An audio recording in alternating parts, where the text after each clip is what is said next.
Okay, very important, guys. You are in a journey. You're in a journey.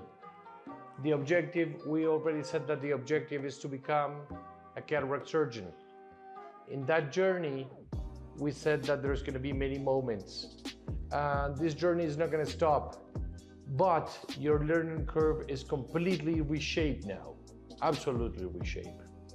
The real objective of this course is to go to the fundamentals and for you to learn how to think, for you to have the capabilities to adapt to any case. So what I'm gonna do now is I'm gonna try to exactly do that, to do some artificial differentiation of the skills you need to train, what happened with you until today, and what's gonna happen with you in the future. Because guess what? I know what's gonna happen with you in the future. I exactly know what's gonna happen with you when you face surgery in a real human being. You're gonna struggle seeing correctly. You're not gonna be very comfortable with the microscope, with the patient. That's gonna be tricky. I don't know if you're gonna be comfortable with the 2 foot pedals too, because it's not easy to accommodate in the surgical bed. Sometimes you don't have the space. Probably with the Phaco machine you're gonna use, you're not very familiar with the foot pedal with position 1, 2, 3. You're gonna struggle a lot to have a centered eye during surgery because the eye is gonna react more to your movements, okay? And you're gonna be nervous. You're gonna be very nervous. You're gonna be anxious. And those feelings are not good for surgery because there is this feeling that when you're anxious or when you think you have a problem, what you want is to just, solve that problem fast. And in surgery is the opposite. We have a phrase here that says precision is the new speed, meaning that when you think you need to go fast, you need to slow down. And that's something you need to train. That is why my question to you already started with the cataract challenges, right?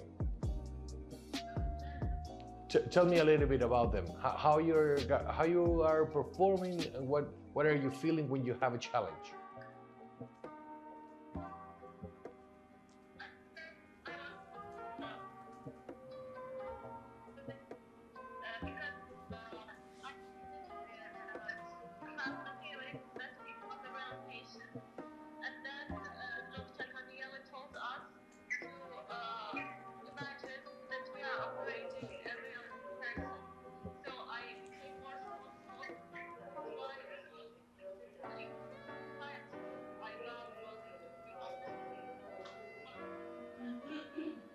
Yes, exactly.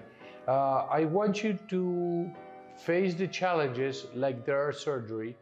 And today is Thursday. I hope tomorrow you can do the Evo challenge. That is going to be very difficult. It's gonna be very hard for you guys. But again, it's gonna be actually, I don't know if you have some time today. I'm gonna send you it's very easy.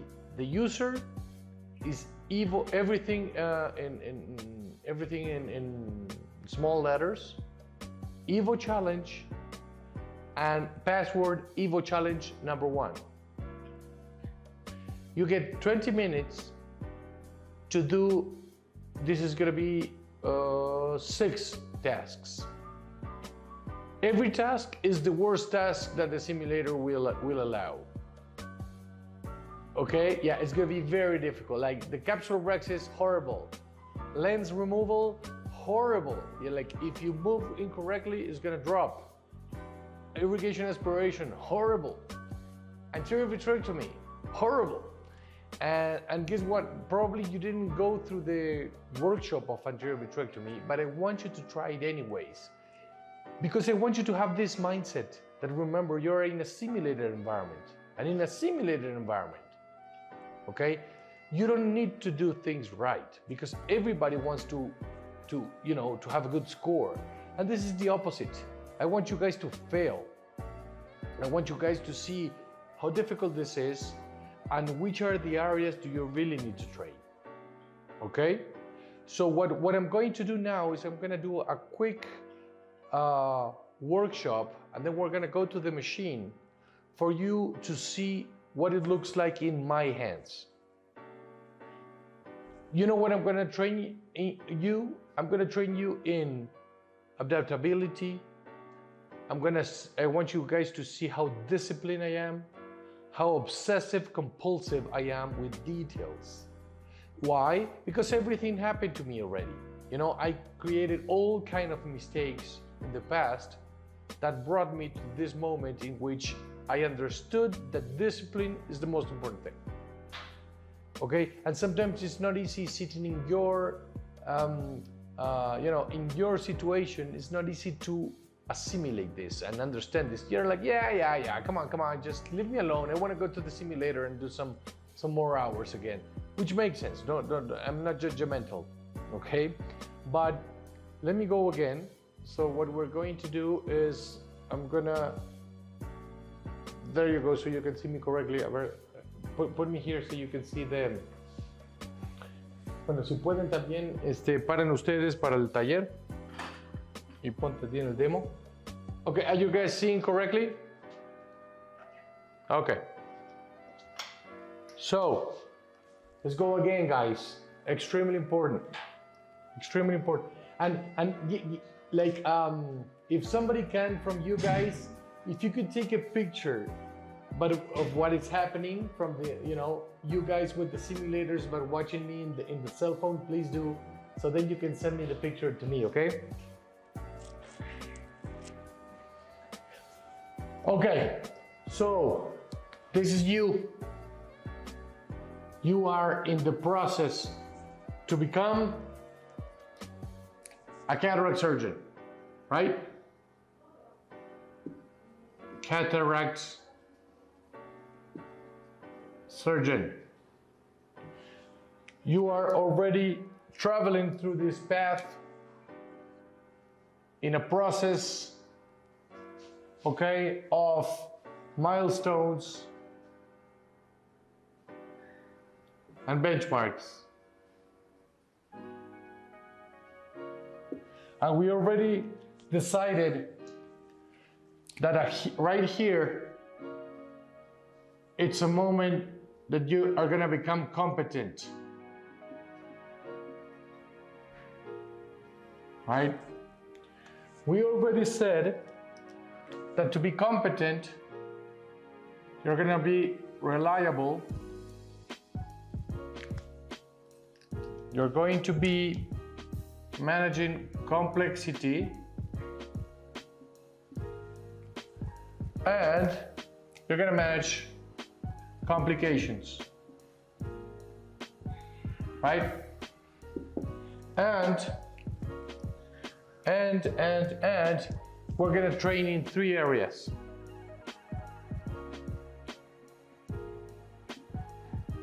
Psychomotor skills, cognitive,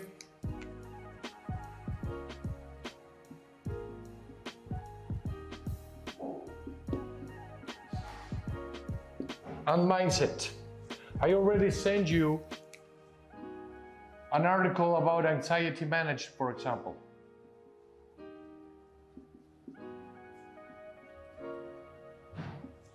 Okay, so now we're going to go to the simulator. We're going to switch the cameras a little bit, okay? And in the simulator, I'm going to go very fast with the checklist. Because remember, if somebody you need to copy many things is a pilot, an airplane pilot, and a Formula 1 pilot. Okay, the first thing is going to be about the ergonomics. You're going to sit down. I want you, remember, the gorilla, right here, shoulders back, relax, 90 degrees on your shoulders, okay? The simulator should always be like this. And when I'm sitting correctly, then I go to the foot pedal. Okay? Grab the instrument, Okay, 1/3, 2/3, 90 degrees, the third phalange, so you can pivot and float. So you're gonna see that hands, instrument, incision, navigation. Okay, you can never forget that. Never, ever, ever, because in the operating room you're gonna be nervous. So what you're going to do is you're not gonna race to the occasion. You're gonna follow down to the level of your training. Okay, so here, look at my hand. Okay, 3 fingernails in the forehead of the patient. Look at my fingers. Look at the pivoting and the floating. I'm floating because I'm fixing in the forehead of the patient, and I can pivot because I have this movement. So now you're gonna see this. You're gonna see a person who is able to, in the eye, float and pivot. And I can go from this ball to this one with a centered eye, right? This movement, it's very important, right?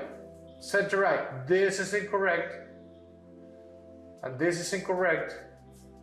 This is incorrect, and also see how the incision is opening, because I'm not managing correctly. If I push down, look at the incision opening. If I push up, it's not that much, but look at if I push down. Okay? So okay, good. Just again, the hand. This is how you grab a second instrument. But the handpiece is different, because the handpiece is heavy and you can grab it like this. Okay? And the movement with the handpiece, it's outside. So it's completely different the way I grab a second instrument than I grab the handpiece. Okay? Because it's heavy and it needs to rest in your hand. When you have a syringe, you use your non-dominant hand for fixation and your dominant hand in order to move and also to control the force you're gonna inject. Okay? Perfect. So that's lesson number 1 for psychomotor skills. Then lesson number 2 is Phaco training. And here, the first thing you do in Phaco, of course, is to what? Is to have the correct settings. So if I have the 4 balls, I need to go to quadrant removal. I need to go to a power, which is, correct in order to the hardness of the cataract. And you need to go with a power of 50, burst, high vacuum, high aspiration flow. ¿Dónde están los alumnos? Dile que ven. ¿Dónde está? Ah, ok. Siéntense que es importante. Estoy yendo en todas las, ¿sí? Todas las tareas básicas, todo lo que vamos a hablar está con. Okay, so again, important, since you are here, one of the things I really want you to learn is, in sculpting, ultrasound is going to be the king. You're going to use it continuous, and the power of the ultrasound is going to be the one you need in order to, to make that Phaco tip slice like you're cutting butter. Like low vacuum, low flow. When you go to quadrant removal, it's completely different. Fluidics are the queen. And remember, if you have a peristaltic pump, you have flow. What is flow? Millimeters minutes is how fast the machine is flowing. Vacuum is the holding, is millimeters of mercury, is when you occlude how much you can have that, fragment with you. Completely different. When you put a venturi pump, what's going to happen? Flow is going to disappear. because it's a completely new way on how to behave, and vacuum is going to be, you know, the one who's going to decide how fast the surgery comes. Remember, venturi pump, no flow, only vacuum, you generate vacuum without occlusion. Peristaltic pump, you get flow. Flow means how fast the surgery is going to go, okay? And you don't generate vacuum without occlusion. You need occlusion in order to generate vacuum. Actually, you can see the difference between peristaltic and venturi with the balls. And let's watch it. Now, first, let's put a peristaltic pump, okay?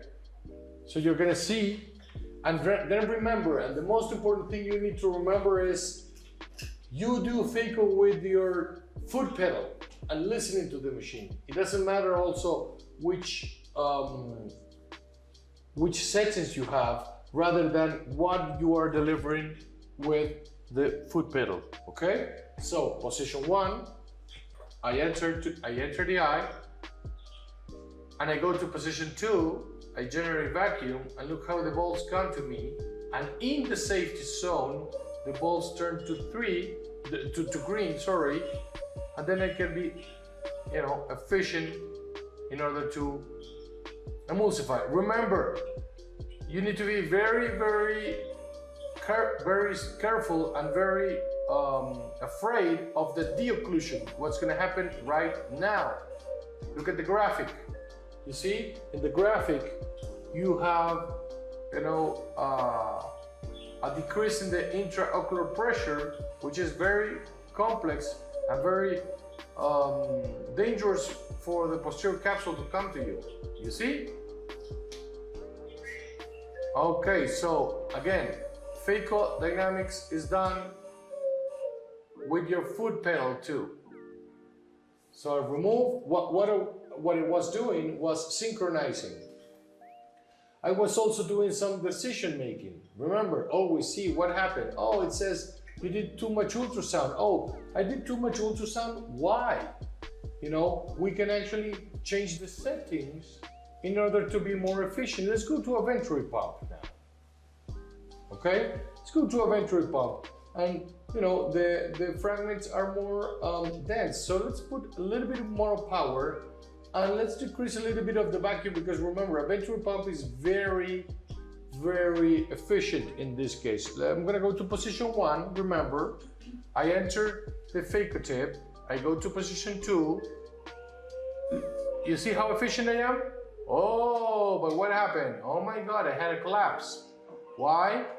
Because I have an unbalance in what is coming in and coming out, you see? So if that happens, I need to make decisions. Either I put the bottle up, or either I decrease the vacuum, because what is happening is that my machine is being extremely efficient. You see? Let's see what happens in the de-occlusion. Well, I still have collapse. So what I can do also, remember, this is me trying for you to learn how to think. I can increase the bottle, okay? And I can put the venting a little bit softer, so it's less aggressive. I want you guys to play with this, because look at this. Okay, I did it, but much better. But what I'm trying to say here is, it completely changed, and probably is gonna penalize me because of those collapses. You see? It's telling me, oh my God, you had four collapses in the anterior chamber. Be extremely careful. But again, we are learning how to think. So, let me go back. Psychomotor skills. You're learning about your hands and your biomechanics. Now you're learning about synchronizing foot pedals and decision making. But now let's go to the cognitive aspect of surgery. What is the cognitive aspect of surgery? Decision making and problem solving. Pattern recognition, because you want expertise, and from that pattern recognition, you want, to solve the current situation. Let's put this one, what I really like you to understand is we're going to do hydrodissection, Phaco and I&I. Let's put a hard cataract for you to see the way I'm going to make decisions, but also the way I'm going to make decisions in an environment that all the steps are connected to each other. So the first thing I'm going to do in this hard cataract is I'm going to do hydrodissection. Remember, the cannula needs to be in the correct position. I need to inject fast and small volume, and also go to the lens in order to have a safety maneuver, in order not to have a posterior capsular blockage. So I'm going to enter below below the rhexis, slightly up, inject and press. Okay, I'm going to come here. I'm going to inject and press. Always depress the lens after you inject and press. And look at my hands and look at the way I'm going to rotate. I'm going to go perfectly close to the incision. I'm going to slightly try to rotate. There you go. Be very careful to rotate, and you see that the hydrodissection item turns green. Okay? Good. Then, for this hard cataract, I'm going to do 3 techniques in one. Okay, what I'm going to do is I'm going to put the Phaco with the safety chopper. Okay? Oh, and of course, you need to go to see your settings. I'm going to sculpt. I'm going to put a peristaltic pump with a high power in the ultrasound because it's a hard cataract. Okay, then I'm going to put my foot pedal configuration to see that I can go in position 3 and 1 to the presets I want, because then I'm going to go to quadrant removal. In quadrant removal, I'm going to want high vacuum in a peristaltic pump, and I recommend a high flow in order to be more efficient. Burst. And here continuous in sculpting, and in quadrant removal I use burst. Okay, so here we go, and then what I'm going to do first is I'm going to sculpt. Remember, so now we're doing decision making. I enter in position 1. Okay, I enter here and I go in 3, come back in 1. I'm always making the decision is that trench long enough, width enough, and deep enough? Again, 3, come back in 1. Going deep again, especially in the center, come back in 1. Remember that you need to go deep in the center, but not very deep in the periphery. So I think that the depthness is correct, so I'm going to go deep with the 2 instruments, and then I'm going to try to crack that. You see? Perfect. Then what I'm going to do in quadrant removal is I'm going to do horizontal chop. So I'm going to go to the nucleus. I'm going to do position 2, little bit of 3, go back to 2 with high vacuum. So I have it in his mind, and then I'm going to go to the periphery. Okay, come deep, deep, deep, deep, deep, and then crack. Okay, was almost there. There you go. So I did horizontal chop. Then I'm going to go to the other half. I'm going to change instruments. Okay, and I'm going to put a vertical needle. Where is it? Vertical needle. Why? Because I'm going to do now vertical chop, which is something you really need to train too. Look how it's going to work. I'm going to go to the nucleus, do position 2, little bit of 3, go back to 2, high vacuum. I don't need to go to the periphery, and the vector is vertical. It's go down, comes, and crack. Pow! You see, this is a fantastic technique. Then I'm gonna go to quadrant removal, and I'm gonna do the safety zone and sweet spot. The safety zone is I'm gonna grab it, that fragment, I'm gonna bring it to the safety zone, and I'm gonna only deliver ultrasound with high vacuum when the point is occluded. Look at that, 2, 3, 2, 3. You see? I go, I occlude it. When it's coming to the safety zone, I start doing 2, 3, 2, 3, 2, 3. That fragment doesn't come to the anterior chamber. I'm gonna eat that fragment with the sweet spot, meaning that the least amount of ultrasound possible, only when it's occluded, you see? And the fragment comes to me, comes to me, comes to me. Everything comes to me because I'm very efficient, only delivering ultrasound when the point is occluded, and also just seeing that the fragment comes to me and the job is done with the fluidics. Then I'm gonna go, and I will strongly like for you guys to try all the instruments. I'm gonna go with a 45 degrees irrigation aspiration, and here it's going to be important too. Look, what's going to happen here is there is different ways how to remove the cortex. Many people like to do this. It's too high. So what I'm going to go is I'm going to go to irrigation aspiration, and I'm going to decrease the vacuum in this case to be more safe. And look at this, position 2. I have it, and many people like to bring it to the center and accelerate. Okay, this is what normal people do. What I strongly recommend is 2 ways to remove cortex. The first one is to grab it and pull circumferential, not radially, not to the center, but to the side. Why? Because you're stressing the sonula less. You see? I grab it, and I pull circumferential. Okay? Everything I'm doing here, you can try it there too. Oh, careful. I have got. Oh, I didn't like that one. Okay, so the other way to do it is to go for the fragment and remove it more with fluidics. Look, I'm not pulling, but I'm being very careful with the foot pedal, and I'm removing everything in that specific place. You see? Look. I grab it and being very careful with the foot pedal and just removing it in the place. Is that concept clear to you guys?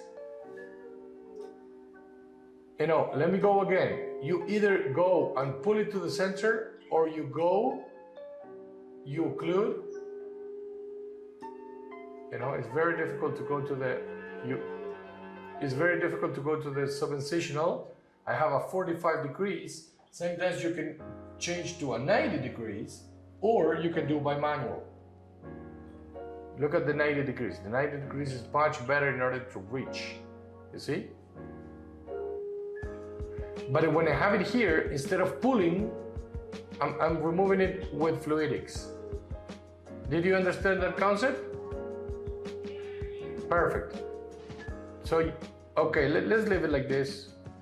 Or, you know what, let's do a bimanual. So you can see that in bimanual, this is gonna be irrigator, and this is gonna be aspirator. So we're gonna remove, actually switch. Okay. Okay, here, so I can, look how easy it is to go by manual. You see, you don't struggle.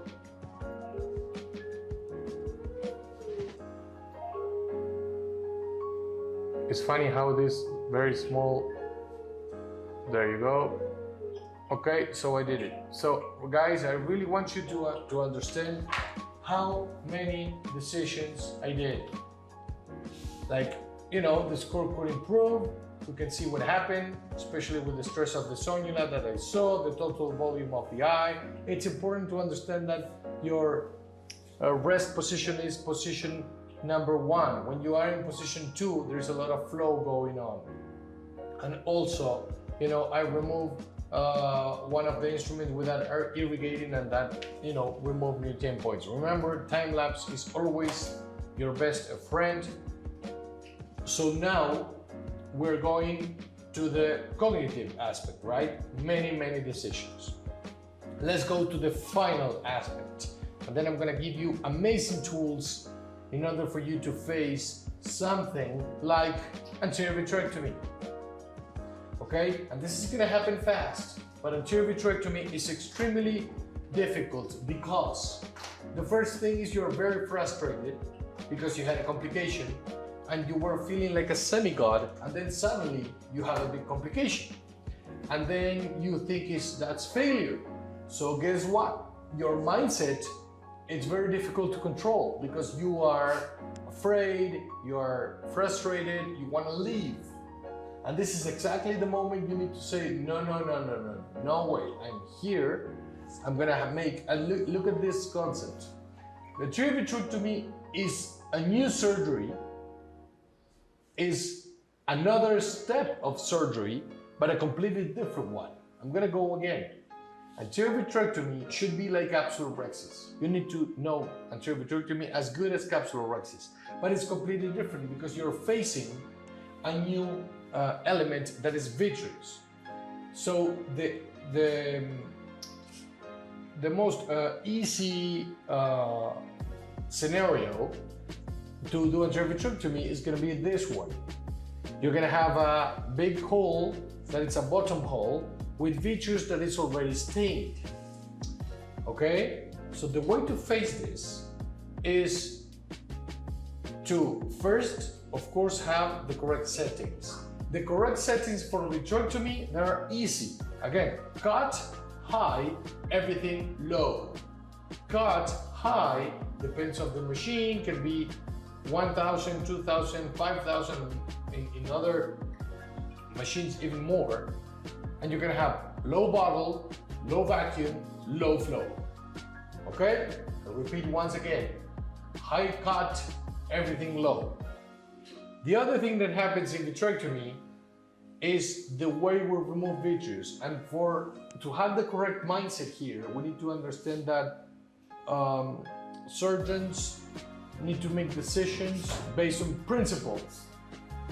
You need to have the correct principles. There's 3 principles for anterior vitrectomy. The first one is do not traction vitreous.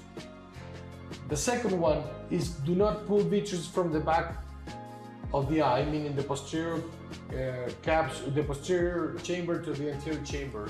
And the third one is complete anterior vitrectomy. Take as much time as you want. Maybe it sometimes takes double of you want. So what people regularly do, I'm gonna do 2 simulations. One is what people regularly do, and then I'm gonna do a correct simulation, and then I'm gonna leave you with that task to understand, okay, what happened? What did we do different so we can do it better? So another important thing is in settings, you need to have continuous irrigation, okay? You need to always irrigate in order to do anterior vitrectomy. So I'm gonna irrigate here, I'm gonna put my anterior vitrector, and I'm gonna do what people do. I see vitreous, and I go for the vitreous. You know, it's stained, I'm seeing it here. Let's remove it, right? Makes total sense. I'm seeing more vitreous, okay, I'm removing it. Again, vitrectomy should be by manual, and there is another catch here, is vitrectomy shouldn't be done through the main incision.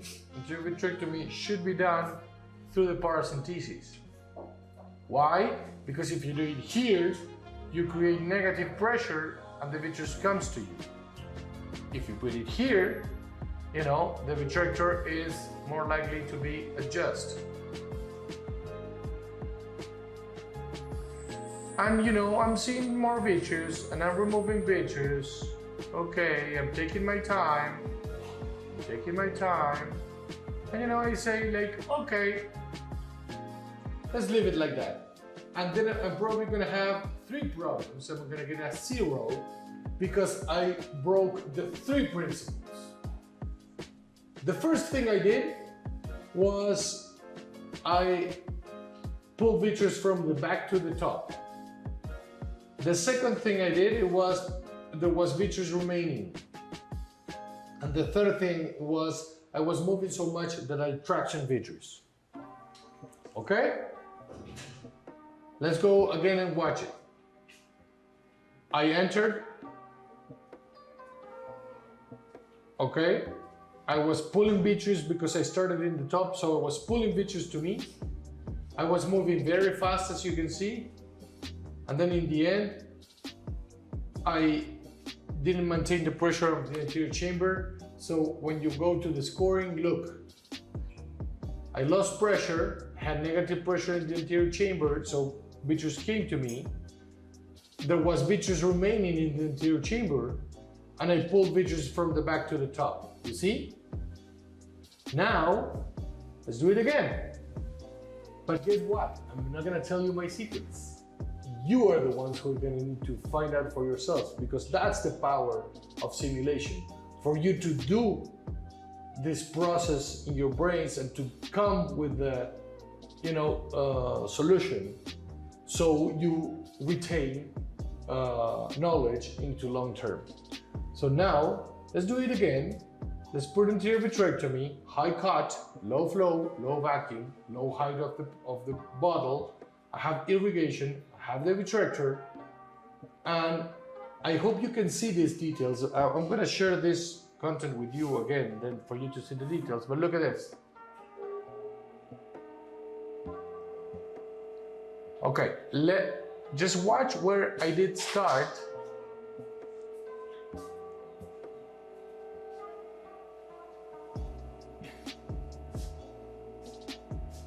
Watch how the vitreous is behaving, and also watch my movements.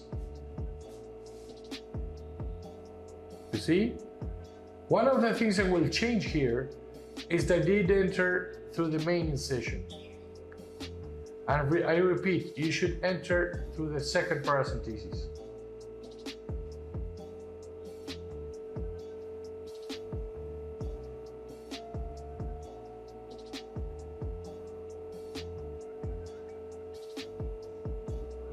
Okay, so I'm taking my time.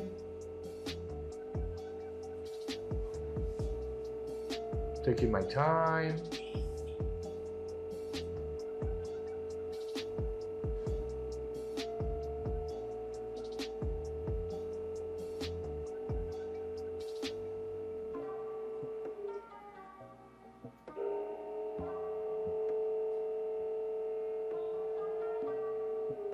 And in the end,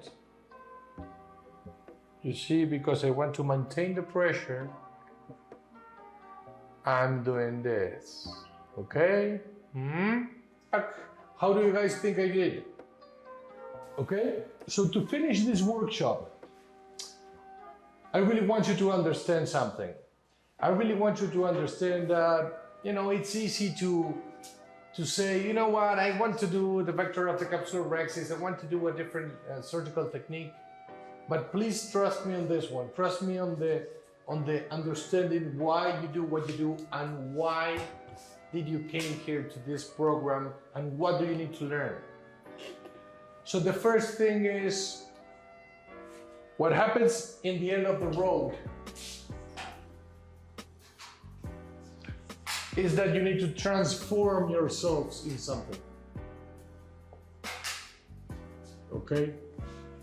To become a cataract surgeon is something you need to be transformed into. But also you are gonna have a life. So one of the things we have, you need to understand that you can have a regular life and you can have you can have a normal life. But when you are in the operating room and when you're doing surgery, you really need to have this persona that is actually something done with many elite artists and elite sportsmen and everybody. That is this concept that I would strongly like to share with you. It's about the alter ego, right? It's about, transforming into somebody who is absolutely disciplined. Okay, everything is structured. You are completely obsessive compulsive with details. You don't assume anything. Okay, you dedicate 100% of your life when you are doing that. And when you're doing that, you're gonna go for, of course, always be updated into reliability. You have a new technique, you have a new machine, you need to be reliable, you need to learn how to use different Phaco machines, for example, or different instruments. You need to manage complexity. Sometimes you have easy cases, and then suddenly you have a hard catheter with a small pupil and a sonor dialysis. So in order to manage complexity, remember, you need to learn how to think. You need to know principles. Okay? You need to have here, you need to have principles. You need to have algorithms in order to algorithms. Okay? Decision making, problem solving. You need to plan, but sometimes you need to plan. However, this is like boxing, that they say you always have a plan until you're punched in the face. And when you're punched in the face, your plan goes to hell, you know? And you need to be in a very difficult scenario, making decisions. In order to be in the best moment, okay, you need to be present. Okay? You need to decrease anxiety. And you need to be focused. In order to have all that, you need to be trained in a big pressure environment. So I'm gonna give you 2 tools that we're gonna discuss tomorrow. Okay? It's not easy to make the best decisions in a high anxiety environment. Okay? So the key here is to talk about a state of mind that we're gonna call a flow state. And this is something that should be, for the 3 of you and for the 4 of you, it should be important. This one is a book about how to excel under pressure. Okay? We're gonna talk about it tomorrow. This is a book about something called the flow state. The flow state, you probably experienced this state at some point in your life. And it's about when time disappears and everything looks automatic. And when you enjoy the activity. So guess what? This is not gonna be easy in the beginning. But if you know how an expert feels, we can do stuff to go into that state as soon as possible. Okay? So let me go back. In the first part of the workshop, we talked about the psychomotor skills, and here I talked about, I'm gonna share this article with you. It's called Manual Control Micro Precision, okay? But mostly it's gonna be about ergonomics and hand biomechanics.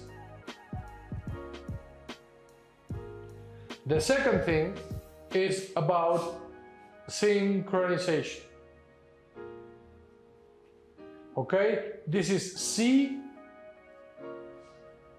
hands, foot pedal,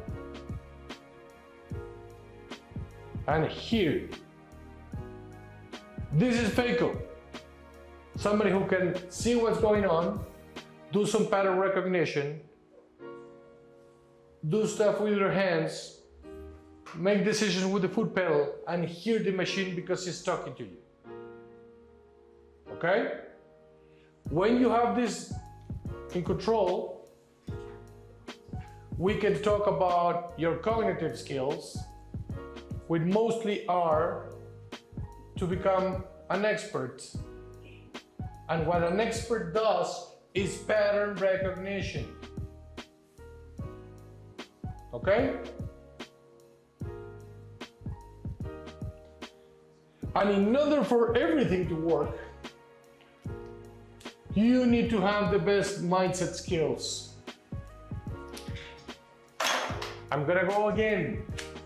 First, you need to become this. You need to become a new persona. You need to transform yourself into somebody.